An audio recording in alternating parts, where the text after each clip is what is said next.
सीतापुर में सरदार बलवंत सिंह के निवास पर रुके किसान नेता राकेश टिकैत, कहा 18 को ट्रेन रोककर किया जाएगा आंदोलन, गिरफ्तारी तक जारी रहेगा आंदोलन।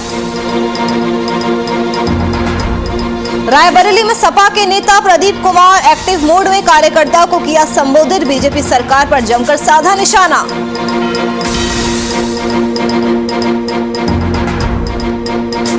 चुनावी माहौल में पुलिस अलर्ट, रायबरेली के कई इलाकों में पुलिस टीम ने की गश्त, भारी पुलिस बल के साथ निकाला गया फ्लैग मार्च।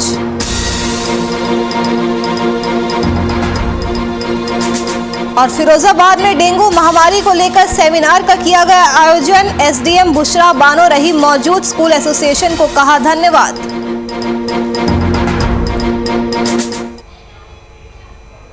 नमस्कार, स्वागत है आप सभी का बात उत्तर प्रदेश की में। मैं हूं आपके साथ नुपुर सक्सेना। रुक करते हैं खबरों का।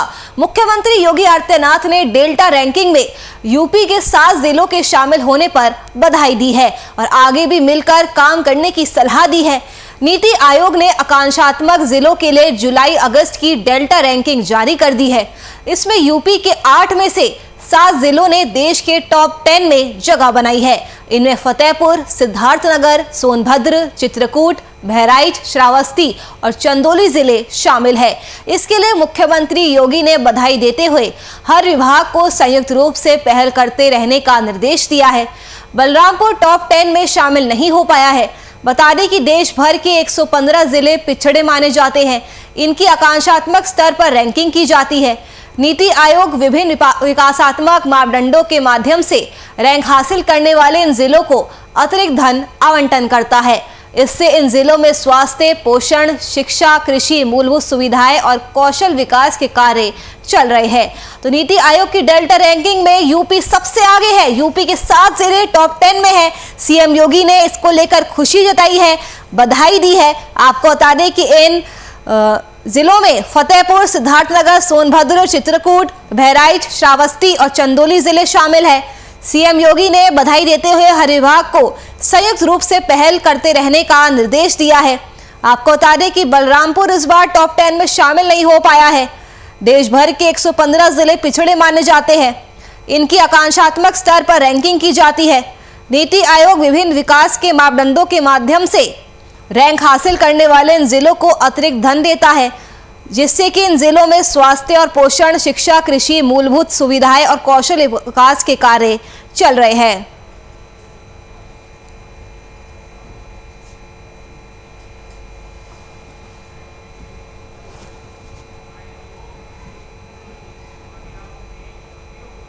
सीतापुर के हर गांव में किसान नेता राकेश टिकैत रात को सरदार बलवंत सिंह के निवास पर रुके। उन्होंने लखीमपुर की घटना पर कहा कि जब तक अजय मिश्रा का इस्तीफा और गिरफ्तारी नहीं हो जाती तब तक ये आंदोलन जारी रहेगा। साथ ही आंदोलन की इस कड़ी में 18 तारीख को पूरे प्रदेश में सुबह 10 बजे से शाम 4 बजे तक ट्रेनों को रोका जाएगा और आगामी 28 तारीख को लखनऊ में महापंचायत का आयोजन किया जाएगा। गिरफ्तारी तक आंदोलन यूं ही चलता रहेगा। तो किसान नेता राकेश टिकैत सरदार बलवंत सिंह के निवास पर रुके। उन्होंने 18 तारीख को ट्रेन रोककर आंदोलन करने की चेतावनी दी है। इसके अलावा उन्होंने कहा है कि आने वाली 28 तारीख को लखनऊ में महापंचायत का आयोजन किया जाएगा। तो किसान आंदोलन लगातार जारी है। पिछले 9 महीने से किसान दिल्ली के अलग अलग बॉर्डरों पर डटे हुए हैं। लगातार कृषि कानूनों को वापस लेने की मांग की जा रही है। तो वहीं अब लखीमपुर की घटना पर भी सियासी बवाल देखने को मिल रहा है।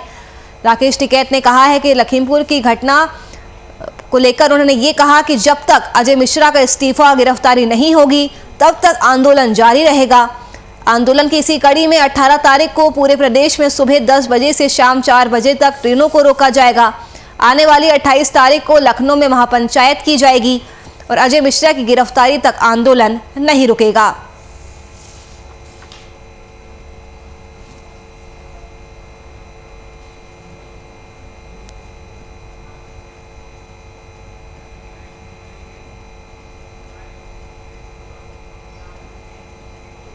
वहीं समाजवादी पार्टी के नेता बारी बारी से रायबरेली में आकर कार्यकर्ताओं में जोश भरने का काम कर रहे हैं। आज भी सपा के अधिवक्ता प्रकोष्ठ के प्रदेश अध्यक्ष ने कार्यकर्ताओं को संबोधित किया और चुनाव में पूरे जोश के साथ लगने का आह्वान किया। अधिवक्ता सपा के प्रदेश अध्यक्ष प्रदीप कुमार ने कार्यकर्ताओं को संबोधित करते हुए कहा कि 2022 के चुनाव में प्रदेश में समाजवादी पार्टी की सरकार बनने जा रही है, इसलिए सभी कार्यकर्ता तन मन धन से पार्टी की विचारधारा को आगे बढ़ाने के लिए जुट जाए और मुलायम सिंह के हाथों को मजबूत करें। बीजेपी सरकार पर निशाना साधते हुए महंगाई, भ्रष्टाचार और अराजकता को आधार बनाकर चुनावी समर में कूदने का उन्होंने दावा किया है। तो सपा नेता प्रदीप कुमार एक्टिव मोड में नजर आए हैं। उन्होंने कार्यकर्ताओं में जोश भरने का काम किया है। कार्यकर्ताओं को उन्होंने संबोधित किया है। उन्होंने कहा कि 2022 के चुनाव में प्रदेश में समाजवादी पार्टी की सरकार बनने जा रही है, इसलिए सभी कार्यकर्ता तन मन धन से पार्टी की विचारधारा को आगे बढ़ाने का काम करें, मुलायम सिंह के हाथों को मजबूत करें। तो वही इस मौके पर उन्होंने बीजेपी सरकार को भी आड़े हाथों लिया और कहा कि महंगाई, भ्रष्टाचार और अराजकता को आधार बनाकर चुनावी समर में कूदेंगे।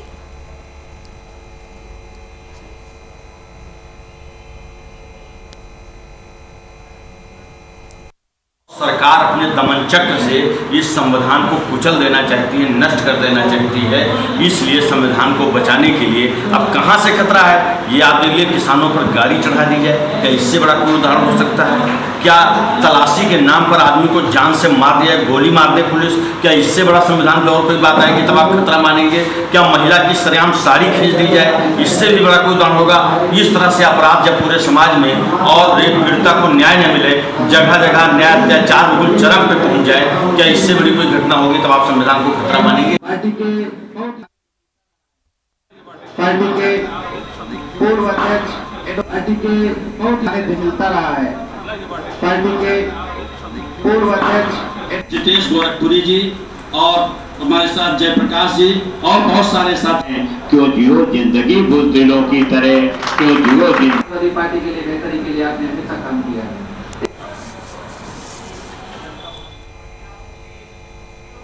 अगली खबर रायबरेली से है, जहां चुनावी माहौल में पुलिस भी अलर्ट हो गई है। शहर के कई इलाकों में पुलिस टीम की गश्त की गई है। शहर कोतवाल अतुल सिंह ने सुपरमार्केट से लेकर घोसियाना इलाके में भारी पुलिस बल के साथ फ्लैग मार्च निकाला। वहीं नवरात्र और दशहरा त्योहार शांतिपूर्ण रहे, इसलिए ये फ्लैग मार्च निकाला गया है। तो त्योहारों को देखते हुए पुलिस भी अलर्ट हो गई है। आपको बता दें कि शहर के कई इलाकों में पुलिस टीम की गश्त की गई है। शहर कोतवाल अतुल सिंह ने सुपरमार्केट से लेकर घोसियाना इलाके में भारी पुलिस बल के साथ फ्लैग मार्च किया, जैसा कि आप तस्वीरों में भी साफ देख सकते हैं। तो वही नवरात्र और दशहरा त्योहार शांतिपूर्ण ढंग से मनाया जाए, इसको लेकर फ्लैग मार्च निकाला गया है। लोगों से अपील की गई है कि वो कोरोना गाइडलाइंस का पालन करें, कानून का पालन करें। चुनावी माहौल में पुलिस भी सतर्क हो गई है। कई इलाकों में पुलिस टीम की गश्त देखने को मिली है। भारी पुलिस बल के साथ फ्लैग मार्च निकाला गया है। लोगों से नियमों का पालन करने की अपील की जा रही है। भारी पुलिस बल के साथ ये फ्लैग मार्च किया गया है। आने वाले त्योहारों को देखते हुए पुलिस प्रशासन भी पूरी तरह से अलर्ट हो चुका है। नवरात्र और दशहरा त्योहार शांतिपूर्ण रहे, इसलिए पुलिस ने फ्लैग मार्च भारी पुलिस बल के साथ निकाला है।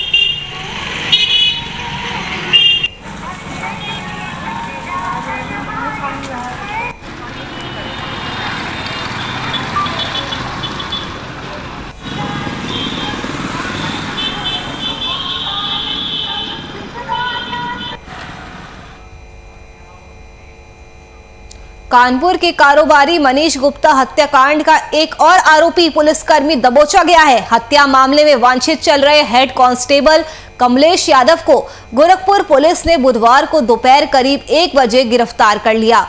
एसआईटी कमलेश यादव से पूछताछ कर रही है।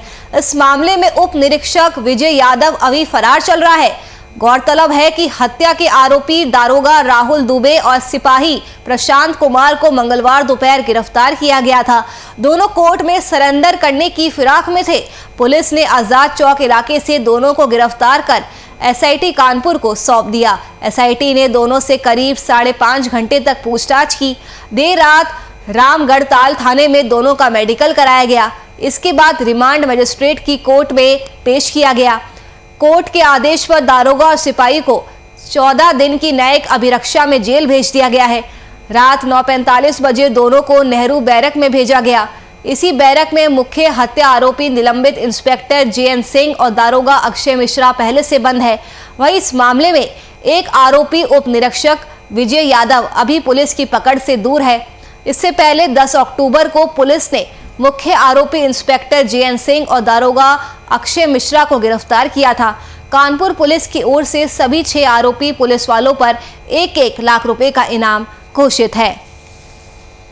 तो मनीष हत्याकांड का 5वां आरोपी भी पकड़ा गया है, लेकिन अभी भी उप निरीक्षक विजय यादव फरार चल रहा है। आपको बता दें कि पुलिस की बर्बरता की वजह से कारोबारी मनीष गुप्ता की मौत हुई थी। कानपुर के कारोबारी मनीष गुप्ता अपने दोस्तों के साथ गोरखपुर के एक होटल में ठहरे हुए थे जब पुलिसकर्मी उनके कमरे में दाखिल हो गए थे। इसके बाद ये आरोप है कि पुलिसकर्मियों ने पीट कर मनीष गुप्ता की हत्या कर दी थी। इस मामले में 6 पुलिसकर्मियों पर आरोप लगा है। घटना को अंजाम देने के बाद 6 के 6 पुलिसकर्मी मौके से फरार हो गए थे। विपक्ष भी लगातार इस पूरे मामले को लेकर यूपी सरकार को लगातार घेर रहा था।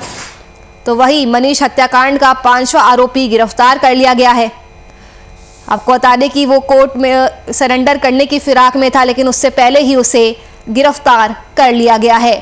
आपको बता दें कि बुधवार को दोपहर करीब 1 बजे गोरखपुर पुलिस ने हेड कांस्टेबल कमलेश यादव को गिरफ्तार कर लिया है।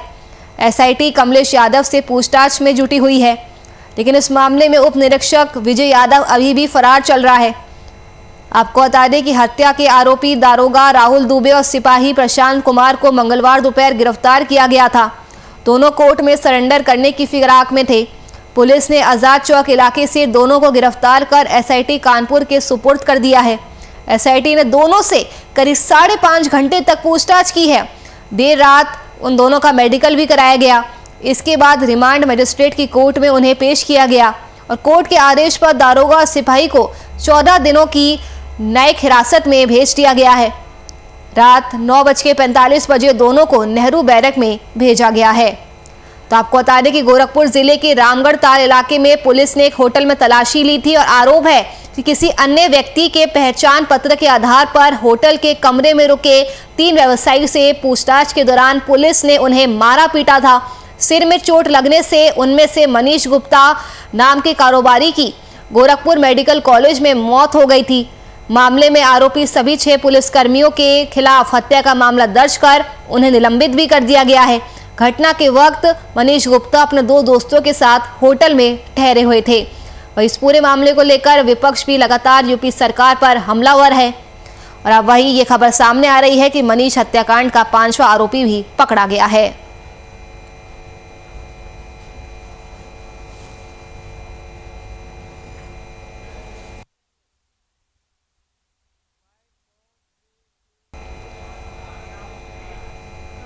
चलिए लेंगे एक छोटा सा ब्रेक, कहीं मत जाइएगा, बने रहिए हमारे साथ।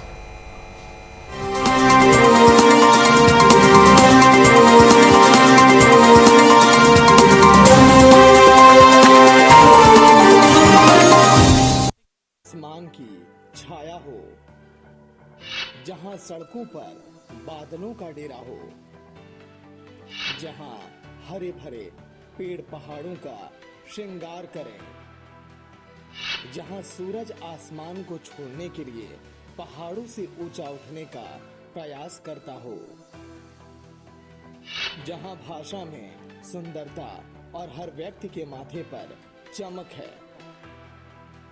शहर से नफरत नहीं मुझे, बस ये मेरो पहाड़ है।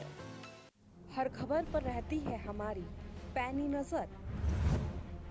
ग्राउंड जीरो से हम दिखाएंगे कुर्सी तक का सफर। जिम्मेदारों की जवाबदेही की क्या है कहानी। जनता की समस्या हो या सरकार की योजनाएं, हर एक से सवाल पूछने की हमने है ठानी। नया अंदाज, नया तेवर, देखिए VIP न्यूज का नया कलेवर।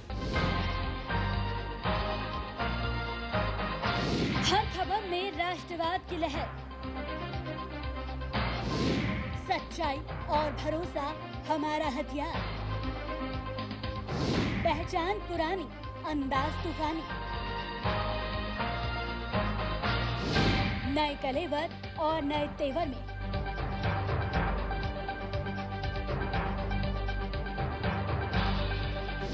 वीआईपी न्यूज अब एयरटेल नंबर 348 पर। Satellite Hindi news channel VIP news के भोपाल स्थित कार्यालय में निम्न पदों की भर्ती हेतु कर्मचारियों की आवश्यकता है। पद संपादक, उप संपादक, प्रबंध संपादक, मुख्य कार्यपालन अधिकारी, प्रशासनिक अधिकारी, स्टेट मार्केटिंग मैनेजर एवं सदस्य, copy editor, video editor, input team, output team, anchor, technical staff, MCR, PCR operator, कार्यालय सहायक चालक, ओवीवेन चालक एवं इंजीनियर, ऑफिस गार्ड। आवेदन करने के लिए संपर्क करें डॉक्टर शिशिर उपाध्याय, मोबाइल नंबर 9109169910, पता D9 गीतांजलि कॉम्प्लेक्स, माता मंदिर, PNT चौराहे के पास, भोपाल, मध्य प्रदेश।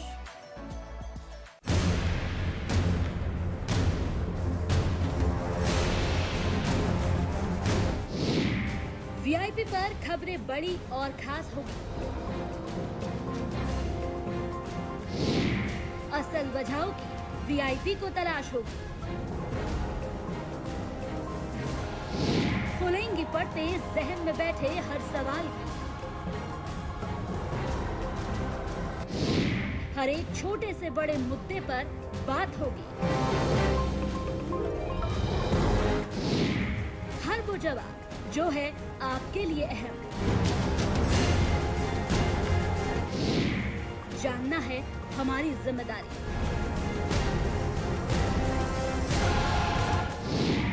देखिए वीआईपी न्यूज अब एयरटेल नंबर 348 पर, साथ ही YouTube MX प्लेयर पर भी।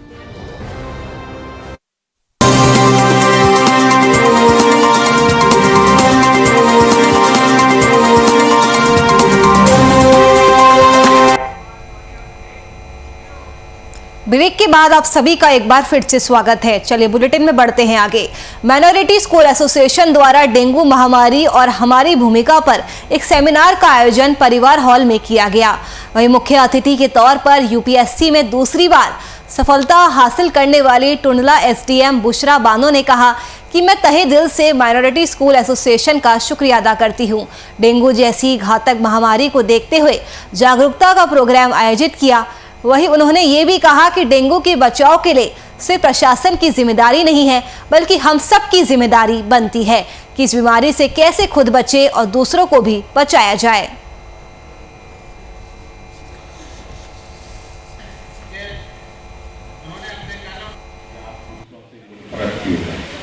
उपस्थित हमारे माननीय विधायक यहाँ मैडम बुशरा जी जो एसडीएम टुंडला है और आईएएस में सिलेक्ट हो गए हैं, और यहाँ सभी हमारे माइनॉरिटी स्कूल एसोसिएशन के सब लोग पदाधिकारी यहाँ उपस्थित सब सभी। संचारी रोग वास्तव में कि एक दूसरे से फैलता है, और अभी आपने देखा कि हमारे फिरोजाबाद शहर में और अभी देहात में तो डेंगू, वायरल, मलेरिया एक दूसरे से फैलता है। हमें क्या करना है इसके, क्योंकि इसमें घर में जो भी पानी रुका होता है, ताज़ा पानी, उसमें ये मच्छर पैदा होता है, उसका लार्वा होता है, उसे हमें ख़त्म करना है। देखिए, माइनॉरिटी स्कूल एसोसिएशन के तत्वाधान में आज यहाँ एक कार्यक्रम है जिसके दो पहलू हैं। एक तो हमारे जनपद में हमारी यहाँ एसडीएम टुंडला श्रीमती बुशरा बानो जी, उन्होंने यूपीएससी के इम्तिहान में 234वीं रैंक लेकर अपने परिवार के, अपने कैरियर के और हमारे जनपद का नाम रोशन किया है। तो एक ऐसी कामयाबी जो आने वाले समय में समाज के लिए, सोसाइटी के लिए एक नज़ीर बन सकती है, एक उदाहरण बन सकती है। उस माध्यम से, उस सफलता के माध्यम से लोगों के जीवन में खुशहाली आ सकती है। माइनॉरिटी स्कूल्स एसोसिएशन की जानिब से एक प्रोग्राम आयोजित किया गया है, जिसमें चीफ गेस्ट हमारे माननीय सदर विधायक जी हैं और सीएमओ साहब हैं, और माइनॉरिटी इंस्टीट्यूट्स के विभिन्न टीचर्स और प्रिंसिपल्स वगैरह आए हुए हैं। तो उसमें मुझे बड़ी खुशी है कि अल्हम्दुलिल्लाह इन सभी लोगों ने मिलकर एक प्रोग्राम मुनक्किद किया है, जिसमें ये कोशिश की जा रही है लोगों को जागरूक करने की और लोगों को मोटिवेट करने के लिए कि आप किसी भी और परिस्थिति में रह के भी कुछ भी हासिल कर सकते हो ज़िंदगी में।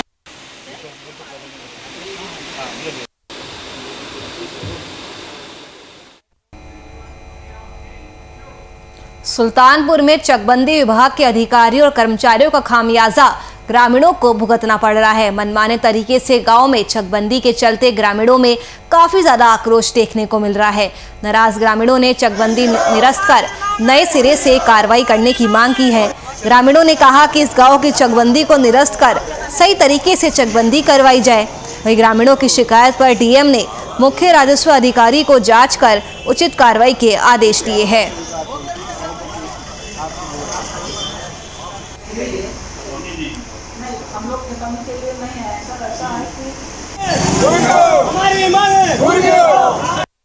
रविकांत निषाद नाम है। हम लोग बदरुद्दीनपुर से आए हैं। हमारे यहाँ चूँकि हम लोग मल्लाह जात के हैं, हम लोग समझ नहीं पाए कि चकबंदी में क्या कैसे होता है। अधिकारियों ने चुपके से धारा 52 का प्रकाशन कर दिया और जो हमारे ग्राम प्रधान जी आए हैं, जो मौके पे रामजी निषाद जी थे, इनसे बिना अनुमति लिए ही धारा प्रकाशन कर दिया गया। फर्जी साइन करा ली गई चकबंदी अधिकारियों द्वारा। नस्का जो है छोटा कर दिया गया। एक एक काश्तकार का 9-9 चक बनाया गया है। चकबंदी से परे हम लोग इतना परेशान हो गए हैं। लगभग 50 लोगों के आसपास हम लोग पीड़ित हैं। कभी थाने जाते हैं, कभी डीएम के यहाँ जाते हैं। हम लोग चकबंदी से बड़े पीड़ित हैं।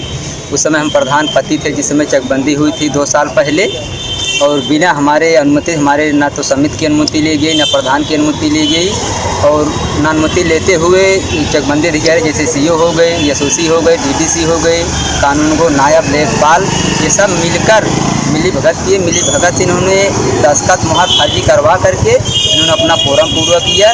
हमारे यहाँ की जनता इतना परेशान है, कुछ दलालों ने मिलकर पैसे के बल पर, अपने दावे के बल पर हमारे यहाँ गरीबों को परेशान किए। जहाँ मालियत नहीं लगनी थी सर, वहाँ मालियत लगाई गई। चकबंदी का प्रकरण था, धारा 52 का प्रकाशन हो चुका है, परंतु स्थल पर जो इनकी कब्जा कराया गया है और जो मानचित्र बनाया गया है उसमें विसंगतियाँ बता रहे हैं, जिससे झगड़े हुए। तो प्रकरण गंभीरता से देखने का विषय है, इसलिए इसमें जनपद के जो उप संचालक चकबंदी हैं हमारे CRO साहब, उसको निर्देशित किया गया है। हम लोग खत्म के लिए नहीं है।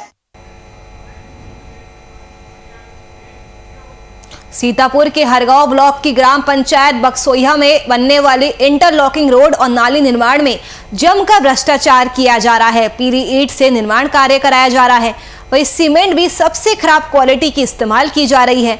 वही हरगांव ब्लॉक में ग्रामीण योजनाएं जैसे प्रधानमंत्री ग्रामीण आवास, पशुबाड़ा, शौचालय के नाम पर खुलकर वसूली हो रही है, लेकिन जिम्मेदार अधिकारी मौन बैठे हैं।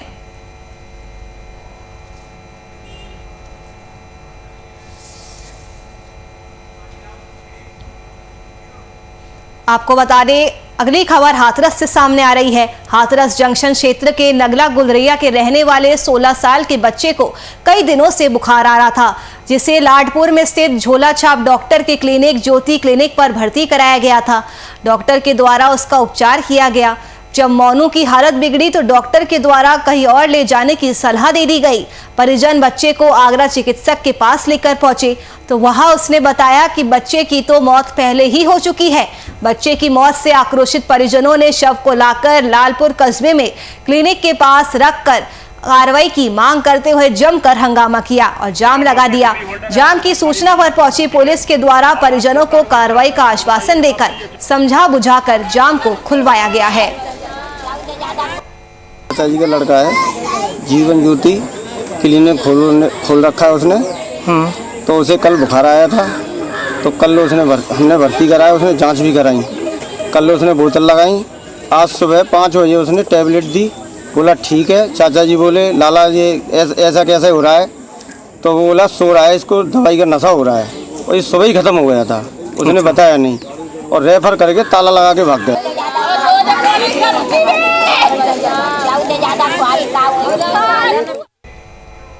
अगली खबर हाथरस से है, जहां हलवाई खाना घंटा घर की रहने वाली 65 साल की बुजुर्ग महिला को 3 युवकों के द्वारा उस समय अपहरण कर लिया गया जब वे धर्मशाला में भागवत कथा सुनने गई थी। जब देर शाम तक बुजुर्ग महिला कथा खत्म होने के बाद भी घर नहीं पहुंची तो परिजनों को चिंता हुई और उनकी खोजबीन करना शुरू कर दिया।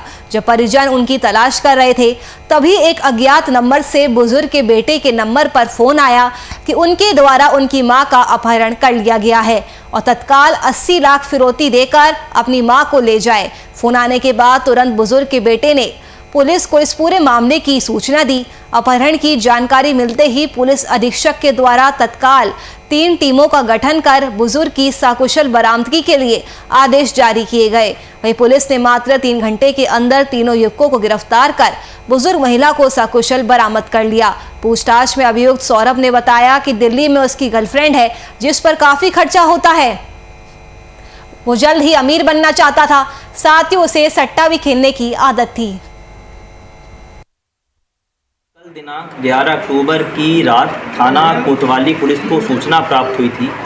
एक शैलेश दीक्षित नाम के व्यक्ति जो एक दुकान करते हैं परचून की, इनके द्वारा सूचना थाना कोतवाली पुलिस को दी गई थी कि उनकी माताजी जो दोपहर को धर्मशाला गई थी भागवत कथा सुनने, वो रात तक घर लौट के वापस नहीं आई और शाम करीब 7 बजे उनके फ़ोन पे एक कॉल आई जिसमें किसी अनजान व्यक्ति द्वारा उन्हें बताया गया कि उनकी मां का अपहरण हो गया है और वो उस आदमी के कब्जे में है और उसको छोड़ने के एवज में 80 लाख रुपए की फिरौती की मांग की गई।